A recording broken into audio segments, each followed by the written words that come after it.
Welcome back to Parenting Explained with Dr. Hammond. I'm your host, Dr. Hammond, and today we have some very special guests with us. We have Phil Deluca, who is a licensed clinical social worker. He is the Untalk therapist, a relationship healer, speaker, and author. And we also have Guno, Ritfeld, who's the founder of Resolute Mediation and Arbitration. He's the author of numerous courses, and he has also served in our armed forces for over 20 years in the past. So we really want to talk today about the state of mental health, really, for children and for families. And as we know, unfortunately, there's still a stigma with mental health. But what do you feel are some of the reasons for this stigma for mental health treatment? I mean, it seems like we're in 2018 now, but we're still struggling as families to get mental health treatment. I'm sorry. Yeah. When I graduated from graduate school in 1977, they were talking about this very issue. Wow. How there's a stigma for mental health around going for help, and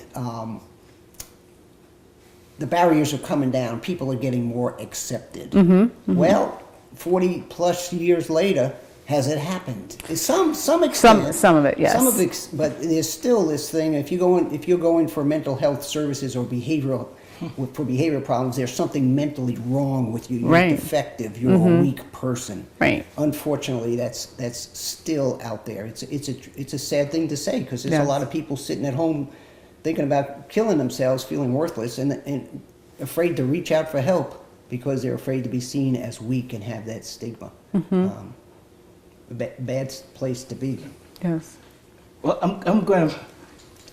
Good. I really like what you said, so I'm just going to break it, because I like to. For me, it's more putting things in boxes more, so I can to break it down. Yes. So I'm going to look at it more from the children's side, you know, and then from the adult side. Right. Okay. So let's talk about the adult. The stigma is there, especially rampant in the military. Interesting. Okay. Mm-hmm. Especially if you are in the police officers as well, the fireman as well. You know, it's supposed to be the guy, and there he is at the therapist's office, right? People picture this thing, you know, it's supposed to lay down. Oh, I'm stressed out. Yeah. I'm not talking about it. Okay. You have a leader, a commander who's in charge. The same leader, the same soldier, the same fireman is also a father, a mother. Mm-hmm. You see? Now, the role model has to be there, right? The pride, I'm not sure none of that. Son, daughter, be strong. Mm-hmm. Same thing at work. What happens there? Well, I'm not going to say anything. That goes back to the communication. When is the communication where the child takes place? Hey, what's on your mind? When do we detect that there's an issue with the children? Mm-hmm. Do we wait until the school tells us, hey, there's something wrong? Really, something, that child needs attention. Mm-hmm. Why can't we detect these things at home? So really, like you were mentioning, with this stigma, sometimes for parents, maybe that is happening, where even at home you think there may be an issue, but you want to, sort of turn away from it and not even believe that's the case, right? Could be, yeah. Because there's such a stigma of mental health. But I'll also add to that, a lot of it is a money issue too. Mm-hmm. Health insurance has got, in spite of the high premiums, people still can't afford medical insurance or, or mental health or behavioral health issues for behavioral health issues, because they might have a $5,000, $10,000, $15,000 deductible plus a $50 copay, and people are just kind of barely surviving, and I can't afford that. Mm-hmm. So a lot of people, it's just out of their pay range. It used to be you could go to mental health centers, and there was a lot of low cost or no cost help for those services. A lot of those have evaporated, and the demand for those have gotten so big you can't get in for weeks or months. So we have the stigma and we have barriers. Yes, such as drying up of services, low cost or cost effective economic, services. Public economic. Yeah, but there are, that calls the question again: is what if a parent detects that there might be an issue? What can the parent do? Mm-hmm. And the thing is, I would say, is I know that most schools have the social worker. I believe they have the clinical psychologist, school counselor. Yep, some schools, yes. And I think that's what they're there for, to detect these things. So if parents I'm not saying that this is the all safe, but at least that's a good start. And I'm glad that they're there in the school counselors are there. But where do you go from there? Right. And again, if the parent turns a blind eye, I don't know what it looks like. No, not my child.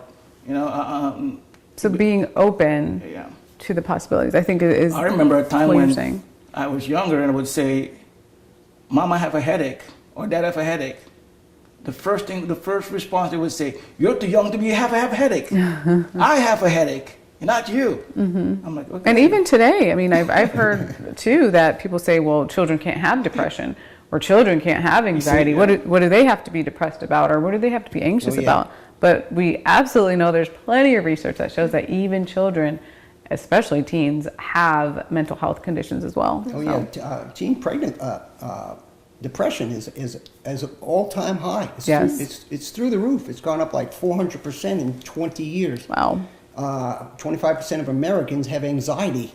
25%. It's a very high number. You could classify it as anxiety disorder. They would meet the DSM-5 criteria. So that's a lot of anxiety and stress in the family. Opioids.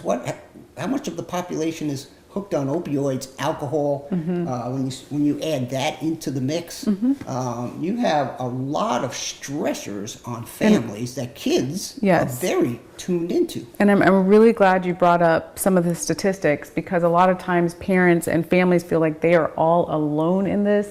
And we can promise that you are not. If you are struggling, or you think your child may be struggling with an issue, you are absolutely not alone. There are millions of people that are affected by mental health conditions. Look at for instance, Sandy Hook. Okay, it will take years for those children who experienced that to go through it. And I bet you there are probably certain parents who said, "Okay, they seem fine to me on the outside. I mean, they'll make it through." Yes. Now, perhaps they were not. Perhaps it's their younger brother and sisters who are not yet in the school, were in middle school. But they've heard and seen what their brothers and sisters have gone through. Now they might be going to the same school. Okay? Now imagine someone far away in a different, let's say from New York, who has seen those images. Imagine going to bed and just like, what did I just see? Right. Is it in my school next? You remember what happened in Florida? Oh yeah. And they said they were wondering, am I next? And then it happened. And that's one of the biggest stressors, unfortunately, currently with teens and with high schoolers and middle schoolers, is they are fearing a mass shooting in their school, or even in the movie theater. I go in the movie theater and look around for the closest exit, kind of just in case I need it. It was like, this is crazy stuff. I can't even go to a movie. Yes. Now, around us, as society developed, look at the machinery around us. You know, I laughed at my wife the other day because as I was working my computer, she get up just to make a cake. I hear all kind of machinery going on. You know, I'm like, man, it looks like a shop there. And she said, why are you laughing? And I'm like, it's just when I grew up, I remember whipping, you know, and then I would sit there wait for that egg battery, you know, that mixed it a little. Mom would say, okay, you can have that little. The leftover there, that was my favorite part, right? Yeah. Forget the cake.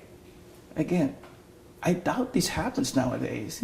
Everything is so, and the more you use, the more machinery, the more anxiety you're going to get, because the more dangers there are around you. You know, look around.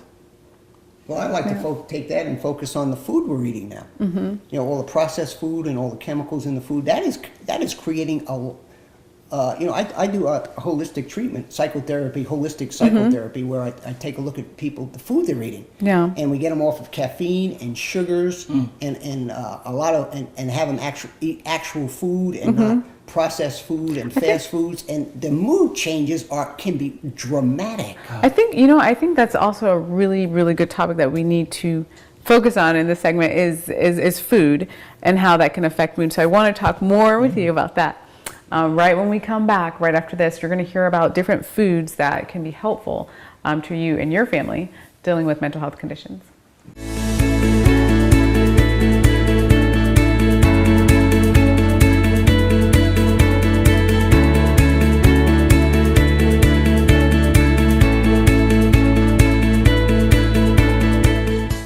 Welcome back. So right before we went to break, we were beginning to talk about food and how that can affect mood. And everyone's always wanting to know how food can be helpful nowadays. We hear so many things out there. So tell us more about how food or lifestyle can really drastically change a family. Well, I see a lot of kids who are basically addicted to junk food. Sugar is 8 times more addictive than cocaine. We eat 200 pounds on the average of sugar a year. Wow. Which means by the time we die, people will be eating 4 tons of sugar. That's Try a lot of going sugar. out there lifting your car. That's a lot of sugar. That's a lot of sugar. Yeah, that's what we're eating. Sugar is the source of 78 disease mechanisms. Wow. It causes cancer. It's the starting mechanism for cancer. They feed on sugar, stroke. It causes behavior problems. So people are drinking sugar plus caffeine drinks. That's another thing. So they're getting pumped up. The half-life of caffeine is 6 hours. Then they're crashing in the afternoon, and so they're getting brain fog. They're tired. They're grouchy because it makes us provocative, agitated. So they're having another drink. So you're an advocate of reducing the amount of sugar for kids. Yes, preferably. And no caffeine. Yes, maybe caffeine and okay. sugars, and even juices. Fruit Okay. juices are just as bad. And if you think about sweet, a lot of people switch to diet sodas. Those are even worse. Oh, that's the science right. shows that diet sodas. So what should they eat instead? Like, what are some That's healthy... always the challenge. Yes. Processed foods are really bad. They've got So food taking out dyes. processed food. Yeah, they got food dyes, GMOs. They've got a lot of bad oils in them. Food colorings, and who knows what. They don't even know what's being put in food anymore. There's so many secret ingredients. It says natural flavors, or that's just a combination of 100 different chemicals that they've put in. So we're just eating these constant chemicals, and it's causing a lot of anxiety. And then when we lose sleep, how many kids are going to sleep at 2 o'clock or too late, getting up early? They have 4 hours sleep. Well, that gives us brain fog, right? It affects our concentration, our moods. We get more testy. Sure, I don't know about you, but I don't like being around me when I lose a few nights sleep. Exactly. So it makes us more combative. We get into more arguments with people around us. We feel bad with our parents. And then that feeds back. Now we're on a feedback loop. I feel bad. I was talking to a lady yesterday who was having marital problems. She says, when I get along poorly with my husband, I overdose on sugary drinks and diet drinks, which just then elevates her mood. She gets hypoglycemic, crashes and burns. Yes. And then the whole process. And then, of course, we turn to pills to fix it. So now we're taking an anti-anxiety med. So really think about nutrition first before it spirals out of control. Yes. Well, nutrition, I think you're saying for you as a parent and for your children. So both, it's the whole family. Research shows that if you want the best food is actually food you make yourself. I know people don't have time, and this gets back to to the time factor, but making food from scratch is one, a lot less expensive, and two, is a lot healthier. Plus, it gives them a skill now. And even if you don't have the time, which a lot of times parents are very busy, but choosing the healthier options as many times as you can. We know sometimes swinging through the fast food or and I do whatnot, that myself. Right, is going to happen. But as much as possible, choosing the healthy options. So right. Yep. And, and I have a crock pot. I have 2 of them at home. And on weekends, I'll crank up a lot of stuff and just keep it in the refrigerator. Homemade stuff now, chili and different soups. And then during the week, I just pull it out, warm it up, and eat it. Yeah, it seems like meal prep now is a trend to just prep for the week, start on the weekend, and have a couple days at least. So the only thing I'm going to add to that is have a regular schedule for meals. I think parent schedule, the child schedule. It is, okay, when you get home, make sure there's some slice of pizza in the fridge, get it. Wash it in front of the TV. Correct. So the first step is try to have a regular scheduled meal. There's dinner time, lunchtime. Okay, I'm just as guilty. I don't know, since as a child, I've had it. I don't know that I'm hungry until I feel a bit frustrated. Then I'm realizing I'm hungry. Now, I know that now because I had to realize that people would say, hey, what's wrong with you? And then I would say, okay, that's what my father meant when he would say, go eat. But I never knew why he would say that. I'm like, I'm okay, I'm not hungry. Go eat. Because he probably saw my mood change. Yeah, good point. So, again, it goes back to get that regular, make that time for the meal session. Right, Breakfast, regular routines. Lunch, dinner. I first got to work on the family schedule. Then you can go to that more into a healthy meal. Right? Yes, so routines, as you mentioned, are also very, very important.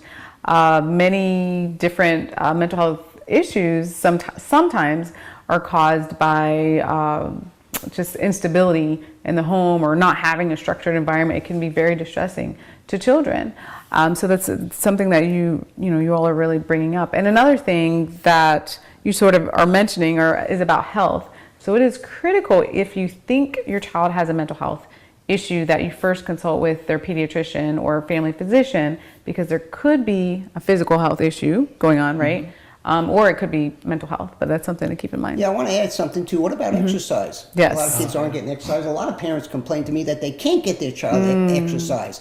They're on that computer, Video games. and you can't drag. So how do you do it? How do you encourage them? Video addiction? That's a whole other topic in itself. Yes. So I would encourage. The other thing is there's tremendous information on the internet, health information. Yes. So I would say if you go to the doctor or you're getting. Check it out online. There's a lot of information out there that a lot of that parents can do on their own to help their child do better. And I like that what you brought up about exercise, because exercise really, as you mentioned, definitely encouraging your child. And also there's a lot of family outings and activities that you can do as a family for family exercise too. And part of that is I try. The parents complain that children won't exercise, and then I'll say, "Well, what about you? The husband's got a big belly, and the wife's got it on the other side." And I'm like, "Why can't you all go as a walk as a family? Just go for a walk." It is. There's a huge number of people out there that are on a very unhealthy health cycle, and they're setting themselves up for serious disease in a very short life. Yeah. So think about getting. As we're hearing, think about getting healthy as a family when you're thinking about mental health prevention, really, mental health wellness and for prevention. So thank you all for sharing. These are really, really great tips.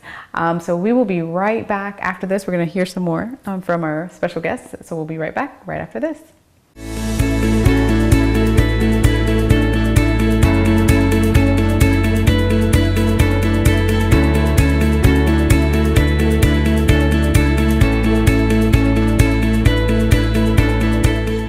Welcome back. We've been talking a lot today about mental health prevention, what you can do at home for you and your family.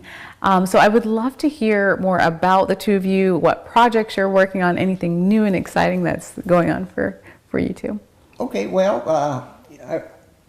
I developed an unconventional communication approach.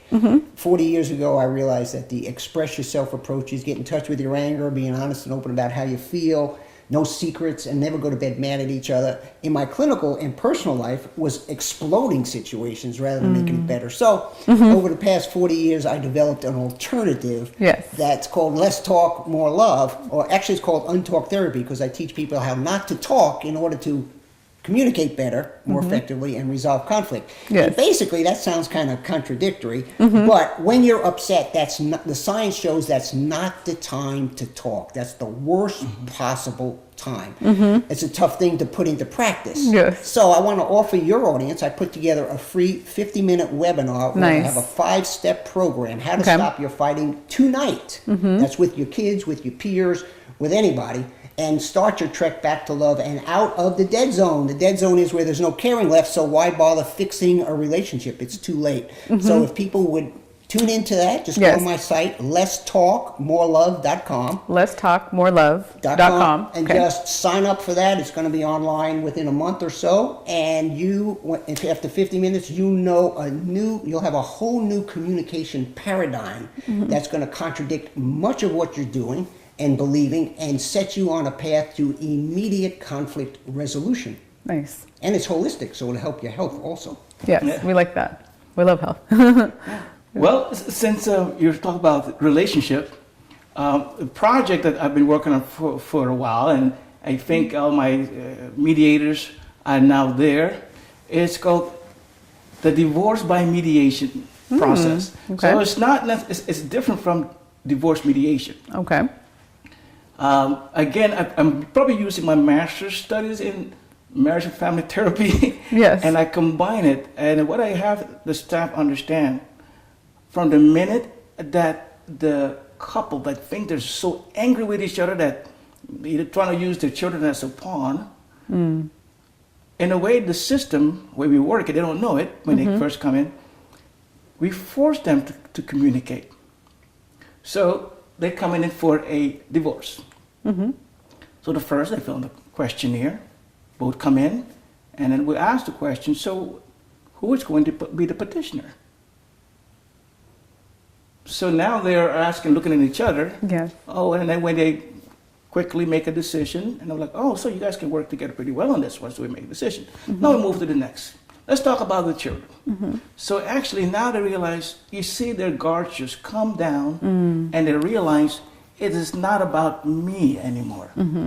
Okay, yes, I wanted revenge, I wanted this, and now I have to think about life that is best for the whole family, and not just about, I'm gonna get you back. And that's what a divorce by mediation process is about. You can find more about it on the website. It's called resolutemediation.com or www.resolutemediation.com, and just, you'll see it says divorce by mediation. Okay. Again, it's different from divorce mediation because you just come in and then you talk about your issues and you're out the door. Yep. Now, like I said, the holistic process, we go from that standpoint. Yes. You will communicate in order to figure out what your family needs, but it's still done in a way that you start on small wins before we start talking about the bigger stuff. And now we have the big picture, and 8 hours later, without undue delay, without any other stressors, you now